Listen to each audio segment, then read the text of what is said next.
प्रिय विद्यार्थियों, मैं स्नेहता देवी, सहायक आचार्य राजकीय विधि महाविद्यालय कोटा से, और आप सभी का राजकीय विधि महाविद्यालय कोटा के YouTube चैनल में हार्दिक स्वागत एवं अभिनंदन। और मैं आशा करती हूँ कि आप अपने घर पर स्वस्थ होंगे, सुरक्षित होंगे और आपका परिवार भी स्वस्थ होगा, सुरक्षित होगा। इन्हीं शुभकामनाओं के साथ पर्यावरण विधि में शुरू करते हैं आज का टॉपिक।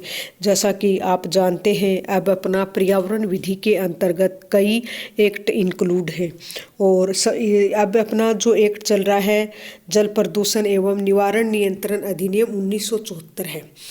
ये अभी अपनी शुरुआत है। इससे पहले अपन ने ये पढ़ा था क्यों पारित किया गया, इसके क्या उद्देश्य हैं, क्या महत्व हैं, क्या विस्तार है।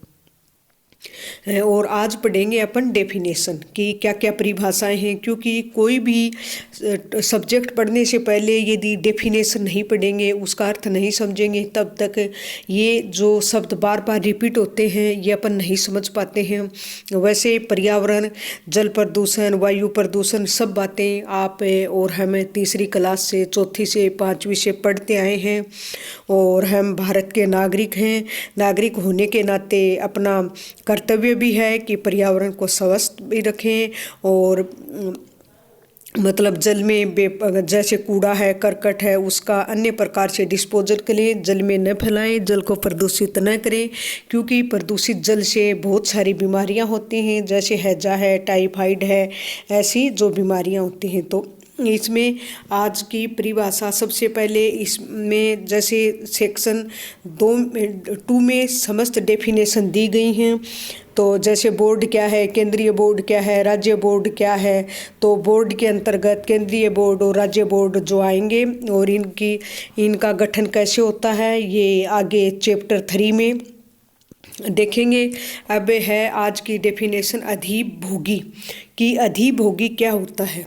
इससे संबंधित प्रावधान जल प्रदूषण एवं निवारण नियंत्रण अधिनियम 1974 की धारा 2D(2) में दी गई है, जो कि निम्नलिखित है। अधिभोगी से तात्पर्य किसी कारखाने या परिसर के संबंध में कोई ऐसा व्यक्ति है जिसका उस कारखाने या परिसर के क्रियाकलापों पर नियंत्रण है और इसमें किसी पदार्थ के संबंध में ऐसा व्यक्ति शामिल है जिसके कब्जे में ऐसा पदार्थ है। अब देखो इसके अंतर्गत क्या क्या है, क्या बताया है कि अधिभोगी कौन होता है, कि इसकी यदि डेफिनेशन का निष्कर्ष निकालें तो अधिभोगी के अंतर्गत क्या क्या आता है कि जल प्रदूषण के लिए किसी कारखाने या परिसर के स्वामी के स्थान पर अधिभोगी शब्द का विशेष महत्व है।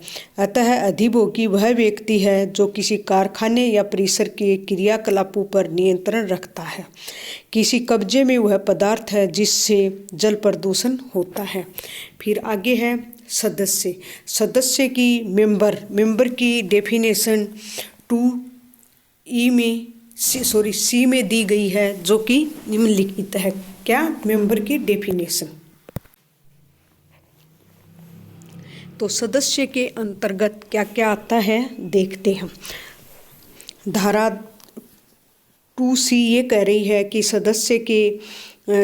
2E सदस्य के अंतर्गत सदस्य से तात्पर्य बोर्ड के सदस्य है। क्या है? बोर्ड का सदस्य, और इसमें बोर्ड का अध्यक्ष भी शामिल है। कौन कौन शामिल है? सदस्य से तात्पर्य बोर्ड के सदस्य हैं और इसमें बोर्ड का अध्यक्ष भी शामिल है।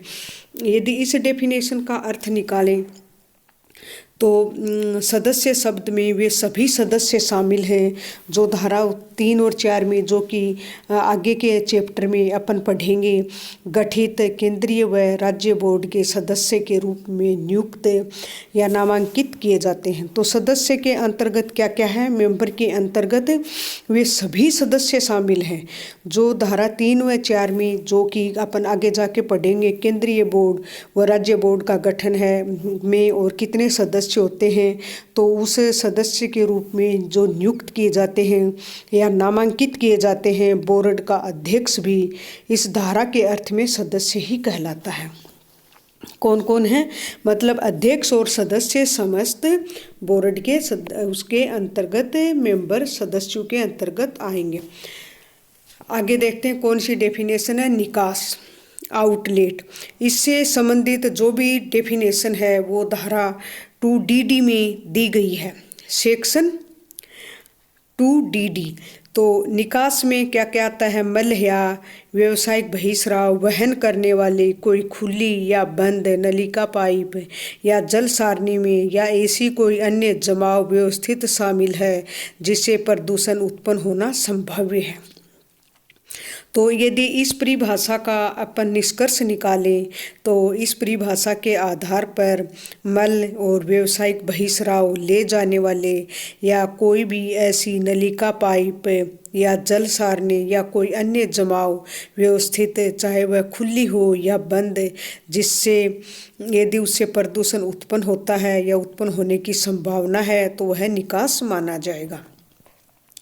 मतलब अपन ये जो एक्ट है जल प्रदूषण एवं निवारण नियंत्रण अधिनियम, क्योंकि जल जब प्रदूषित देखा जाए तो अधिकांश बीमारियां प्रदूषित जल से ही फैलती हैं, जैसे हैजा है, टाइफाइड है, उल्टी है, दस्त है। आजकल लीवर की भी बहुत ज़्यादा प्रॉब्लम होने लगी, तो लीवर से भी बहुत ज़्यादा मतलब पानी का ही असर होता है, जिससे खान पान शुद्ध हो तो शरीर भी स्वस्थ रहता है।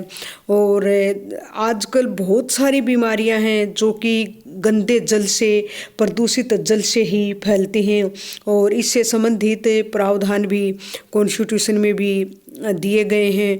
मतलब पर्यावरण से संबंधित बहुत सारे दिए गए हैं प्रावधान। तो ये जो आपका जो टॉपिक है, ये जो डेफिनेशन है, इससे संबंधित कभी कभी आपके सेमेस्टर में शॉर्ट नोट पूछे जाते हैं, और मैं आशा करती हूँ कि आपके ये डेफिनेशन समझ में आई होंगी। जो शेष बची डेफिनेशन है वो नेक्स्ट टॉपिक में पढ़ते हैं। इन्हीं शुभकामनाओं के साथ आप सभी को धन्यवाद।